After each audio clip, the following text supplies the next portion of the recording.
নমস্কাৰ বন্ধু বান্ধৱীসকল, prince tech and education চেনেলটোলৈ সকলোকে স্বাগতম জনাইছোঁ। আজিৰ ভিডিঅ'টো কি হ'ব আপোনালোকে থাম্বনেইলখন দেখিয়ে গম পাইছে চাগে। PM কিষাণৰ লৈ আজিৰ ভিডিঅ'টো। আপোনালোকে PM কিষাণৰ টকা পাইছিল নেকি?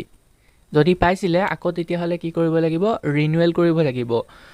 আৰু নহ'লে যদি আপোনালোকে ৰিনিউৱেল নকৰে তেনেহ'লে নেক্সট কোটাৰ পইচাটো আপোনালোকে নাপাব। তাৰমানে সকলোৰে কেঞ্চেল কৰি দিছে এতিয়া বৰ্তমান অসমত। PM কিষাণৰ যিমানে পাইছিলে সকলোৰে কেঞ্চেল কৰি দিছে। যদি আপোনালোকে ৰিনিউৱেল নকৰে তেতিয়াহ'লে আপোনালোকে নেক্সট কোটাৰ পইচা নাপাব। কেনেকৈ ৰিনিউৱেল কৰিব মই আজি আপোনালোকক বুজাই দিম। আৰু এইটো অসমত অনলাইনত ৰিনিউৱেল হোৱা নাই আৰু অসমত এইটো সুবিধাটো দিয়া নাই। বেলেগ ৰাজ্যত কিন্তু এই সুবিধাটো আছে অনলাইনত ৰিনিউৱেল কৰা। অসমত ৰিনিউৱেল কৰিবলৈ হ'লে এইটো কি কৰিব লাগিব? এখন ফৰ্ম আছে, সেই ফৰ্মখন জমা দিব লাগিব। মই আপোনালোকক বুজাই দিম ফৰ্মখন কেনেকৈ পূৰাব, ক'ত জমা দিব। ভিডিঅ'টো স্কিপ নকৰাকৈ চাই যাব। আৰু আপোনালোক যদি মোৰ চেনেলটোলৈ প্ৰথম আহিছে তেনেহ'লে চেনেলটো ছাবস্ক্ৰাইব কৰি দিবলৈ নাপাহৰিব আৰু কাষত থকা বেল আইকনটো বজাই দিব, যাতে এনেকুৱা ধৰণৰ ইম্পৰ্টেণ্ট ভিডিঅ'বোৰ আপোনালোকে আগত পায়। আহক ফৰ্মখন চাওঁ, কেনেকৈ ক'ত দিব মই সকলো কথা আপোনালোকক জনাই দিম। ফৰ্মখন এইখনেই ফৰ্মখন, প্ৰধানমন্ত্ৰী কৃষক সন্মান নিধি আঁচনিৰ পুনৰীক্ষণ ৰিনিউৱেল। এইখনেই ফৰ্মখন। এই ফৰ্মখন পূৰাব লাগিব আপোনালোকে। ইয়াত দেখিছে ৰাজহ, গাঁৱৰ নাম, হিতাধিকাৰী নাম আপোনালোকৰ ঘৰৰ যাৰ নামত ফৰ্মখন পূৰাইছিলে, আগতে যাৰ নামত পাইছিলে ঘৰখনৰ এজনৰ সেই তেখেতৰ নাম।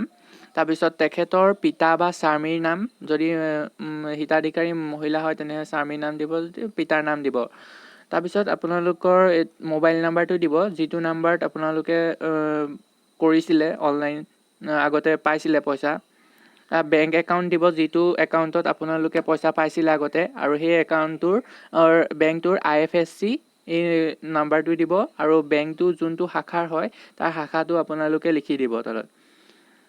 দেখিছে মই প্ৰধানমন্ত্ৰী কৃষক সন্মান নিধি আঁচনিৰ অধীনত আৰ্থিক সাহায্য পোৱাৰ যোগ্য নে অযোগ্য। আপোনালোক যোগ্য নে অযোগ্য? যদি যোগ্য হৈ দিব, যদি অযোগ্য হৈ দিব। যদি অযোগ্য কাৰণ কি, ইয়াত যিটো কাৰণ হয় আপোনালোকে তাত টিক দি দিব। এখন পূৰোৱাৰ পিছত তাৰপিছত তলত দেখিছে গাঁওবুঢ়াৰ চহী আৰু চিল লাগিব। তাৰপিছত ৱাৰ্ড সদস্যজনৰ চহী আৰু চিল, আৰু হিতাধিকাৰী বা হিতাধিকাৰীজনৰ যোনজনৰ যাৰ পুৰাইছিলে তেখেতৰ চহী। আৰু তলত এটা লিখিছে এই পত্ৰৰ লগত বেংক পাছবুক, PM কিষাণৰ বাবে আগতে যিটো দিছিলে তাৰ জেৰক্স কপি, ভোটাৰ কাৰ্ডৰ স্বপ্ৰত্যায়িত কপি জমা দিব লাগিব। দাখিল কৰাৰ অন্তিম তাৰিখ 7 জুন 2020, অন্যথা PM কিষাণ আঁচনিৰ পৰা নাম প্ৰত্যাহাৰ কৰা হ'ব।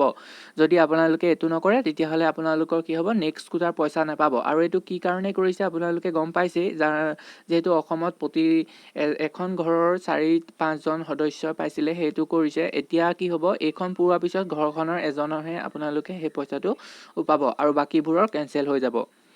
আজিৰ ভিডিঅ' আৰু লগতে এটা কথা কওঁ, আপোনালোকে এই ফৰ্মখন ক'ত পাব মই সেইটো কৈ দিওঁ।